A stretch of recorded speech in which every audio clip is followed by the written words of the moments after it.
প্রিয় দর্শক, শুভ সন্ধ্যা এবং নমস্কার। আজকে আমি একটা আনন্দের খবর নিয়ে আপনাদের কাছে। আনন্দ হচ্ছে আমাদের ছোট্ট শহর মাথাভাঙা, মফস্বল শহর, সেখানে একটি আনন্দের খবর এবং গর্বের খবর। এক মাথাভাঙারই এক কৃতি সন্তান ছাত্রী, সে সিবিএসই পরীক্ষায় মাধ্যমিকে 96% নাম্বার পেয়েছে। তো প্রসঙ্গত বলে রাখা ভালো, সিবিএসই হচ্ছে কেন্দ্রীয় সরকার নিয়ন্ত্রিত একটি শিক্ষা বোর্ড। আমরা যেমন জানি ওয়েস্ট বেঙ্গল সেকেন্ডারি এডুকেশন, সেটা হচ্ছে রাজ্য সরকারের অধীন বা নিয়ন্ত্রিত একটি স্বয়ংশাসিত সংস্থা। ঠিক একই রকম ভাবে সিবিএসইও একটি কেন্দ্রীয় সরকার দ্বারা নিয়ন্ত্রিত তবে স্বয়ংশাসিত সংস্থা। সেখানে সমস্ত দেশে জাতীয় স্তরে পরীক্ষা হয়। তো এটা আমাদের কাছে ভীষণ গর্বের। আমি শুরুতে বললাম মফস্বল শহর, ছোট শহর। তো ছোট বড় বলে কথা নেই, আমার অবস্থান কোথায় সেটা কথা নেই, কথাটা হচ্ছে আমার স্বপ্নটা কত বড় এবং সেই স্বপ্ন সার্থক করার জন্য একজন কত পরিশ্রম করেছে, কত ঘাম ঝরিয়েছে। তো আসুন জেনে নেওয়া যাক সেই কৃতি ছাত্রীর মুখের থেকেই সে কিভাবে এই জায়গাতে এলো, তার সাফল্য আজকে একটা জাতীয় স্তরের সাফল্য। ধন্যবাদ এবং দেখতে থাকুন, সঙ্গে থাকুন মাথাভাঙা নিউজ পোর্টালে। এই ধরনের অনুপ্রেরণার কোনো কথা বা বিষয় আপনাদের গোচরে আসলে আমাদের জানাবেন। আমি আপনার স্থানে গিয়ে সেটা জনসমক্ষে তুলে ধরার চেষ্টা করব। আমি মাথাভাঙ্গাবাসীদের নববর্ষের শুভেচ্ছা জানাচ্ছি এবং আমার বিদ্যালয়ের শিক্ষক ও গৃহশিক্ষক সবাইকে প্রণাম ও সম্মান জানাই। আমি অনুষ্কা সাহা, আমি মাথাভাঙ্গা নিউটাউন পাড়াতে থাকি। নার্সারি থেকে এসসি ইংলিশ একাডেমি স্কুলে পড়েছি। আপনি আজকে কখন জানতে পারলেন যে আপনার এই পরীক্ষার রেজাল্ট বেরিয়েছে এবং আপনি কত নাম্বার পেয়েছেন? কালকে দুপুরবেলা আমার একটি ফ্রেন্ড ফোন করে আমাকে বললো যে রেজাল্ট দিয়ে দিয়েছে। তখন রেজাল্ট দেখার তো একটা আলাদা এক্সাইটমেন্ট থাকে, ভয়ও থাকে। তো তখনই এসে ঘরের মধ্যে ফোনে দেখলাম, তো দেখে তো খুব খুশি হয়েছি। আর একটু এক্সপেক্ট করেছিলাম, কিন্তু হ্যাঁ, খুশি হয়েছি, ওভারঅল খুশি হয়েছি। আপনার প্রস্তুতিটা যেখান থেকে ছিল, মানে আপনি কি টার্গেট নিয়ে এই যে পার্সেন্টেজ বা এই ধরনের অ্যাচিভমেন্ট কি ভেবে শুরু করেছিলেন? আমি ক্লাস 10-এর জন্য ভালো রেজাল্ট করতে গেলে তো আর ক্লাস 10 থেকে স্টার্ট করতে হয় না, ছোটোর থেকে করতে হয়। তো আমার মানে ক্লাস 10-এর স্টার্টিংয়ে আমার ইচ্ছা ছিল যে 98% বা ওরকম পেতে হবে। তো ওইভাবেই স্টার্ট করেছিলাম। তো এখন 96% পেয়েছি। আচ্ছা, আপনার এক্সপেকটেশন কত ছিল? 98%-এর মতন ছিল। আপনার সবচেয়ে প্রিয় বিষয় কি ছিল? প্রিয় সাবজেক্ট আমার ম্যাথ ছিল। ম্যাথ আর সায়েন্স পড়তে ভালো লাগে, ম্যাথ আর সায়েন্সে বেশি পেয়েছি। আপনার এক্সপেকটেশন অনুযায়ী পেয়েছেন ম্যাথের নাম্বার? ম্যাথে 97 পেয়েছি, এক্সপেকটেশনস ছিল 100-এ 100 পাওয়ার। তো হ্যাঁ, ভালো পেয়েছি। আপনার কোন বিষয়ে দুর্বল বলে মনে হয় নিজের কাছে?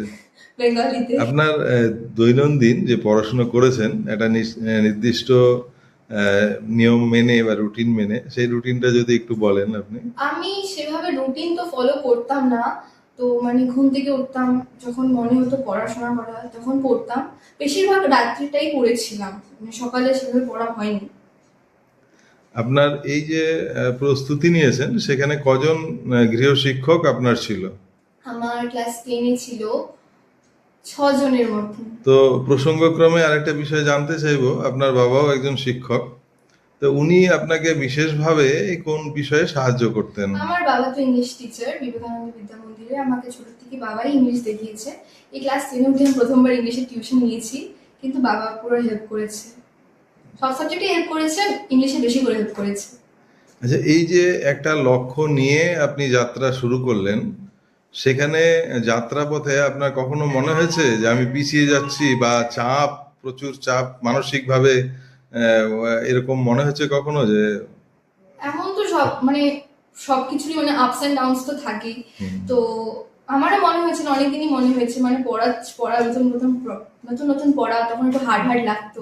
কিন্তু পড়তে পড়তে মানে ওরকম প্র্যাকটিস থাকলে সব হয়েই যায়। আপনার এই যে সাফল্য, তার পেছনে আপনার পরিবার এবং আপনার যে শিক্ষক বিদ্যালয়, সেখানে তাদের ভূমিকা কি ছিল? আমার সাকসেস মানে আমার 96% পাওয়ার পিছনে আমার বাবা মার হাত সব থেকে বেশি। মানে আমি তো করেছি তাতে আমার বাবা মার হাত আছে, আমার টিউশন টিচারদের হাত আছে, আমার স্কুলের টিচারদের হাত আছে, গার্জিয়ানস, দেন ফ্রেন্ডসদেরও হাত আছে।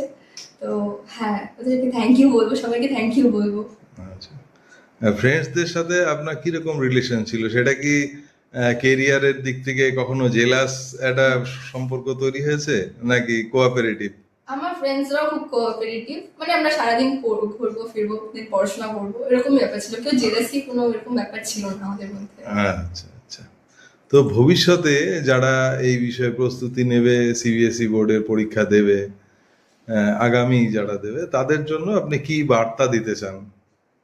বলবো যে প্রথম থেকে পড়লে একদম খুব ইজিলি খুব ভালো মার্কস পাওয়া যাবে সিবিএসসি বোর্ডে।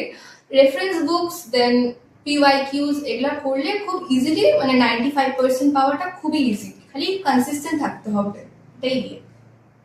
আপনার কখনো এই যে শহরটি খুব ছোট, এখানে রিসোর্সেস কম, সেটাতে আপনার কখনো মনে হয়নি, হীনমন্যতা বোধ হয়েছে কখনো? সেভাবে প্রবলেম তো হয়নি। এখন যতটুকু প্রবলেম হয়েছে টিচার্সরা দেন প্যারেন্টস এদের সাথে সলভ হয়ে গেছে। মাঝে মাঝে অনলাইন রিসোর্সেসও ইউজ করতাম। ও সেই জায়গাটা, অনলাইন রিসোর্সেস যেগুলো আপনি পেয়েছেন, সেইখানে সব এই খামতিগুলো পূরণ করে দিয়েছে হ্যাঁ। বলে আপনি মনে করছেন বা বলছেন। আপনাকে ধন্যবাদ, এবং আপনার ভবিষ্যৎ যেইভাবে আপনি ভেবেছেন সেইভাবেই যেন আপনার ভবিষ্যতের সাফল্য আপনার দোরগোড়ায় আসে, কাঙ্ক্ষিত সাফল্য। তো এইবার একটা প্রাসঙ্গিক প্রশ্ন চলে আসবে, যে আপনি এতদিন একটা টার্গেট নিয়ে পড়াশোনা করেছেন যে এই নাম্বার পাবো, এবার সবকিছুর পেছনে থাকে একটা কেরিয়ার ভিত্তিক চিন্তা থাকে আমাদের সমাজে। সেখানে আপনি কি নিয়ে ভবিষ্যতে পড়তে চান, বা কোন পেশাতে আপনি যেতে চান? আমি এখন তো সায়েন্স নিয়ে পড়বো, পিসিএমবি নিয়ে পড়বো, তারপর ক্লাস 11-12 নিটের জন্য প্রিপারেশন নেবো। একবার ধন্যবাদ এবং অনেক অনেক শুভেচ্ছা। Thank you.